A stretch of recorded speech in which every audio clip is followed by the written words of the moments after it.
L'air était lourd, saturé de l'humidité implacable d'un matin londonien.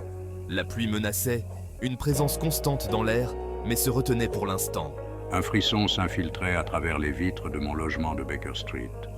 Moi, Edward Gray, détective privé du banal et du mystique, je me levais pour affronter la journée. Le feu s'était réduit en braise pendant la nuit. Je le rallumais, ramenant les flammes à la vie. L'odeur du charbon humide et du tabac à pipe emplissait mon petit logis. C'était une odeur familière, aussi réconfortante qu'étouffante. Dehors, la ville s'éveillait, une symphonie d'appels lointains et de chariots grondants. Mon reflet dans le miroir embué était une étude de contraste. La crasse de la ville semblait me coller à la peau, malgré tous mes efforts. Mes cheveux noirs étaient perpétuellement indisciplinés. Mes yeux cernés par d'innombrables nuits blanches, passaient à me pencher sur d'anciens textes et des indices cryptiques. Pourtant, il y avait une étincelle dans ses yeux, un soupçon d'excitation pour les mystères de la journée. La partie, comme on dit, était lancée. Le petit déjeuner fut une affaire simple, du thé fort et des toasts, consommés à la hâte, tandis que je passais en revue le programme de la journée. Afficher une annonce chez le marchand de journaux local était ma première tâche. L'annonce était soigneusement formulée, conçue pour attirer les clients confrontés à des problèmes à la frontière entre l'ordinaire et l'occulte. Enquêtes discrètes entreprises. Les affaires d'ordre occulte sont une spécialité, consultation strictement confidentielle. Le marchand de journaux, un homme corpulent à l'air perpétuellement harcelé, jeta à peine un coup d'œil à la vie en l'épinglant au tableau parmi une collection hétéroclite d'annonces pour chiens perdus, personnes disparues et toniques douteux. Mon arrêt suivant était une petite boutique nichée dans une ruelle sombre au large du Strand. L'air ici était épais avec l'odeur de l'encens et de quelque chose de beaucoup plus ancien et troublant. C'était le domaine de Monsieur Hemlock, fournisseur de tout ce qui est mystique, herbes, poudre et babioles d'origine douteuse.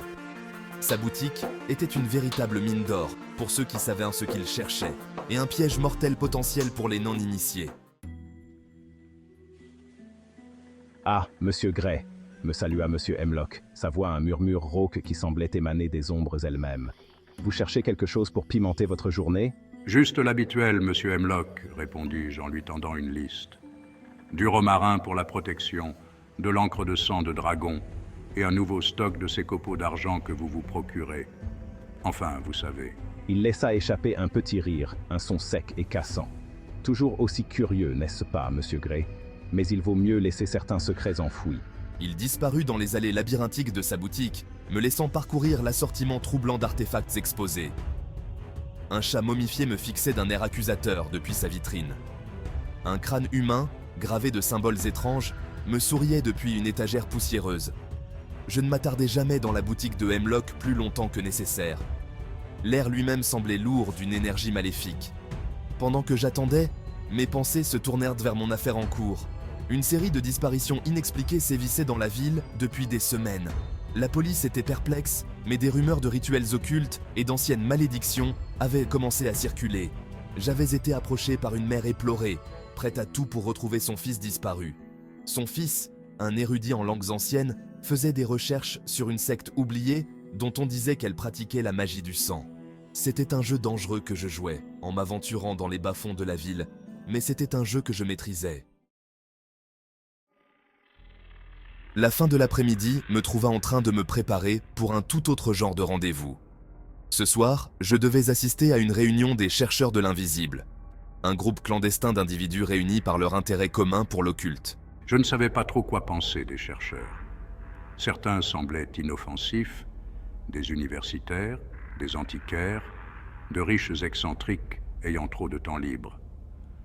D'autres, cependant, dégageaient une aura de danger, leurs yeux brillants d'un fanatisme qui me donnait des frissons dans le dos. J'ajustai mon gilet, m'assurant que l'amulette en argent que je portais sous ma chemise était bien à plat contre ma poitrine. L'amulette, un cadeau d'un client reconnaissant, était censée éloigner les entités maléfiques. Je n'étais pas entièrement convaincu de son efficacité, mais dans ce métier, on n'est jamais trop prudent.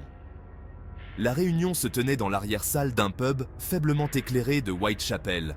L'air était épais de l'odeur de bière rance et de secrets murmurés. Je pris ma place habituelle dans un coin sombre, les sens en alerte.